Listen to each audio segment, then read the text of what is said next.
Thanks for pressing play on another Pay Me No Mind sports and entertainment video. My name is Wood. Throw this disclaimer out there.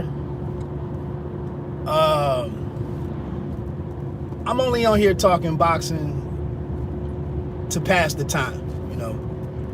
I don't really give a shit about subscribers, views, comments, shares, boxing communities. I really don't even care about anybody else's thoughts on boxing on YouTube. I'm kind of past all of that. So I am merely talking about boxing because I don't have anybody in my. I'm having an AJ moment, but I don't know anybody nearby that I can talk boxing in person with. Nobody who cares. So I'm just talking boxing. That's it. That's it.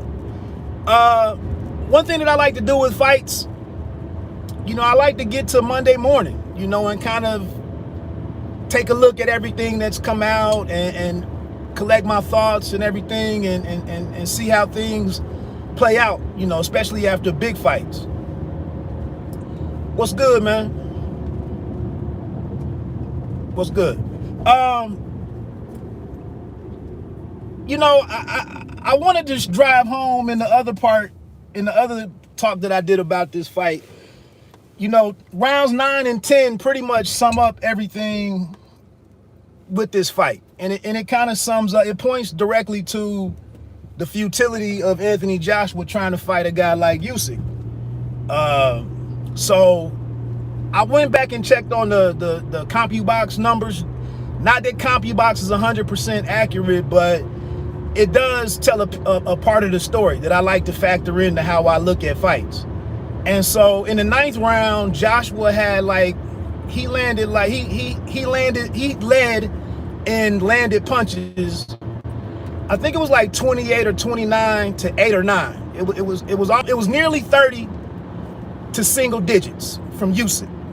In the 10th round, Usyk comes out and lands nearly problems. And what I was saying is that he just doesn't do certain boxer things. Will do. That's why I'm not getting to all of any of the questions, because I'm keeping my eyes on the road. But as a competitor, he's not a fierce competitor. He's just not. And that's not a criticism, that's not a knock, but that is an issue that opponents will exploit and can exploit. If you don't have a certain work rate, if you're not going to do things to disrupt the timing and the rhythm of your opponent, you're going to get outboxed. You're going to get beat up. And to sit there and just watch him totally squander all of the momentum that he built up in the 9th round and not carry over any of that to the 10th, like I said, it's just emblematic of the issue that he's going to have with a guy like Usyk.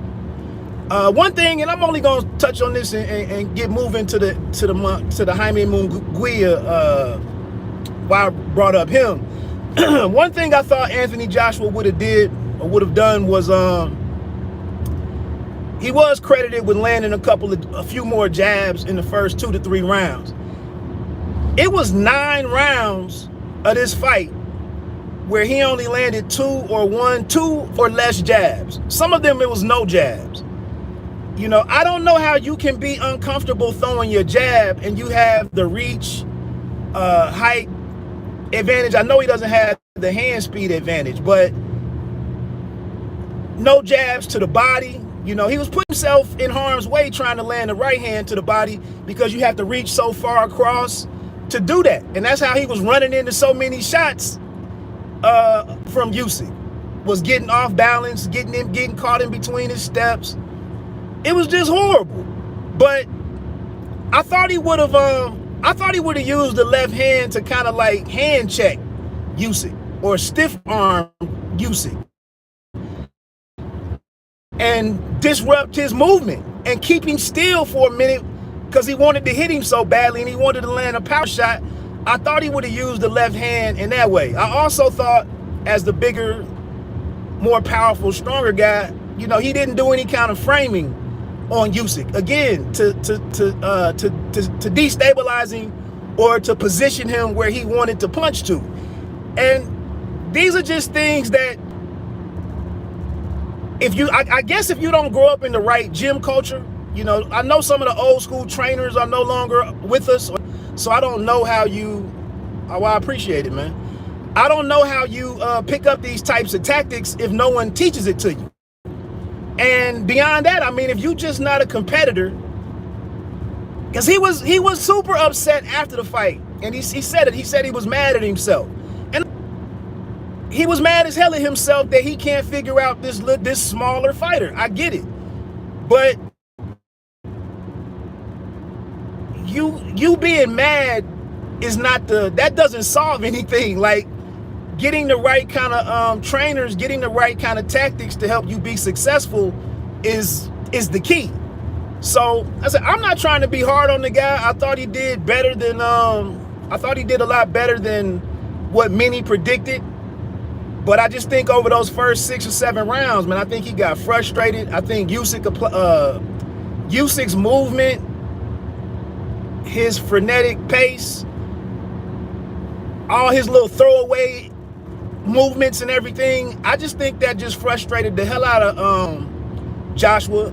And that's why you obviously should have just bullied the dude from the beginning. Like, if you bully the guy and you take away that space, you close the distance and you're banging the dude, even if you hit his arms, hit his shoulders, hit his chest, he's sitting here trying to hit this dude in the head, it just wasn't gonna work for him. AJ, play too much, play too nice. Yeah, I mean, it is what it is. We all know it. He knows it. He just can't execute it. So it is what it is, though. But I do think you know. But let's move on to the next topic. I saw in the press fight post conference where Eddie Hearn did his real lengthy speech, you know, defending his guy. That's what he should have done. Maybe he shouldn't have let the man grab the microphone for as long as he did. Encourage that, but he probably wasn't gonna get through the age moment. But he said something about you know, he talked about all the arenas and the different types of venues that AJ has sold out, and, you know, selling 60, 70, 80,000 tickets, 90,000 tickets or whatever, and that, you know, building his resume, and he didn't get to fight a Tom Schwartz like Tyson Fury, and he didn't get any easy fights. I mean, we can argue about that. You know, I don't know if Takam was all that difficult, but whatever. I just don't know that. Well, then I see there's talks of him maybe fighting in December, and then Eddie Hearn mentioned that, you know, he needs to avoid the inactivity, and inactivity is killing a lot of these fighters. Inactivity, this fighting once a year, every 2 years, it's hurting a lot of these guys. But with regards to AJ, does anybody believe that it's feasible now for him to fight 2 and 3 times a year? And is it possible to, like, step him away from the contenders and just go fight, you know, some middle of the road guys, or some dead bodies, some easy touches, light touches, no hopers? I don't really know if that's possible. Jaime Munguia, and I'm sorry I missed that comment. Again, I'm getting ready to get off of here in a few minutes. I just had to say a few things to myself, and I'm just sharing them with people. But I mean, Jaime Munguia here in the U.S. with Golden Boy has gotten a pass. You know, he's headlining these cards on DAZN, really against undesirable opponents, or, you know, fights that nobody really cared to see. Thank you for being understanding. But yeah, you know, Munguia's been on this road where he's fought 3 guys now, I think, and, you know, it was like, let him get used to his new trainer, let him change up his style, let him learn how to box more, let him become more defensive, defensively responsible, let him get some polish on him. But he was able to do that because he went up a weight class. There is no weight class for AJ to go up to. So, you know, I think he could come back against a lighter touch in December if that's what they want to go through with. But I don't think he could come out next year and fight one or two guys that we know aren't going anywhere. I think he's far beyond that at this point. Now, does he have to jump right back in? I mean, I wouldn't say that he has to. I wouldn't say that if he fights a nobody and looks good in December, I wouldn't say that in the first half of 2023 that he could be talking. Say Fury does beat Usyk if they make that fight. I wouldn't say that he beats some bum up and then he can make a claim that he deserves a shot at Tyson Fury. I don't think it works like that. But let's be honest. I mean, that's how boxing works nowadays. And if there's any thoughts that the Usyk is far enough behind him, it's a fight that can sell tickets. And that's what boxing pretty much is driven by at this point, is whatever can do big numbers or is perceived as being able to do big numbers. But I think that would kind of be somewhat of a mistake. But I don't know. My whole thought on it really was, I just don't think that I don't think he can go back and just fight nobodies. I don't think it would really do him any good. And I don't think, despite the criticism that's out there, I don't think that Anthony Joshua is a terrible heavyweight fighter or a terrible fighter. He's just he just doesn't do much spontaneous. He just doesn't like freestyle. He's not all that creative of a fighter.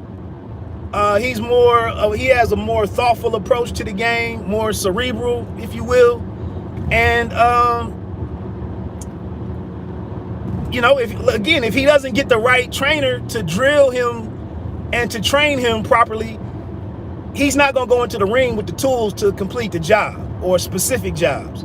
And so it just comes down to matchups.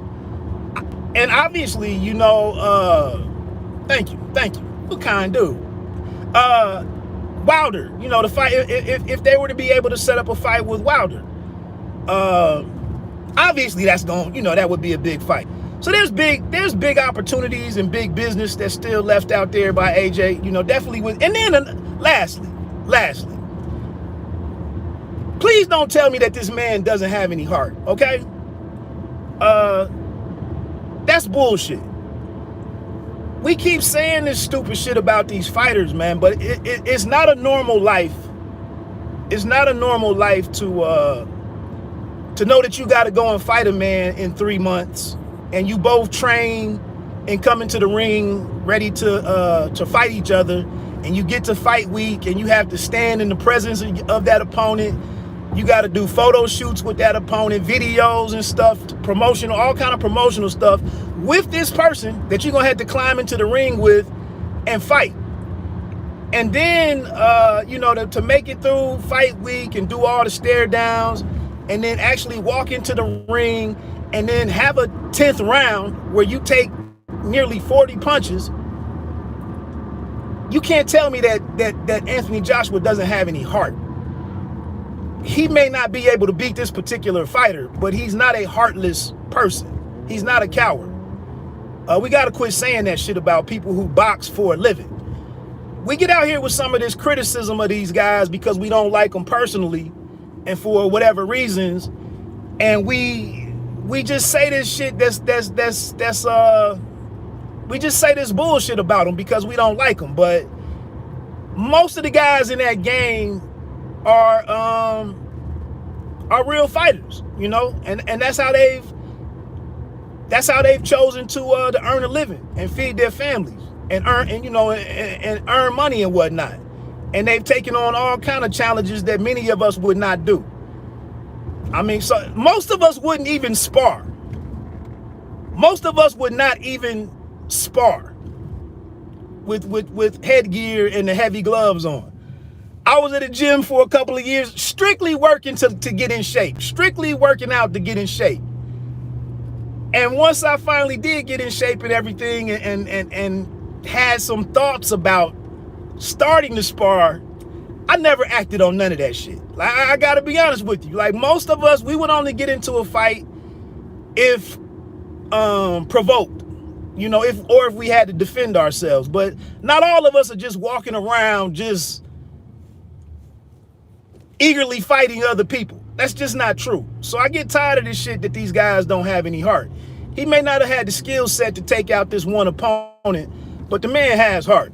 Anyway, I got to get on out of here, man. I just had to share a few thoughts looking at it, you know, like I said, 48 hours later.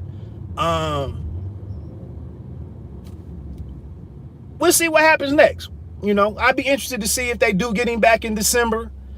I think that would speak volumes about what AJ's intentions are as a fighter. I mean, we know he doesn't have to fight anymore. But, you know, if they did name somebody, it would be interesting. I am re-energized. Let's go heavyweights.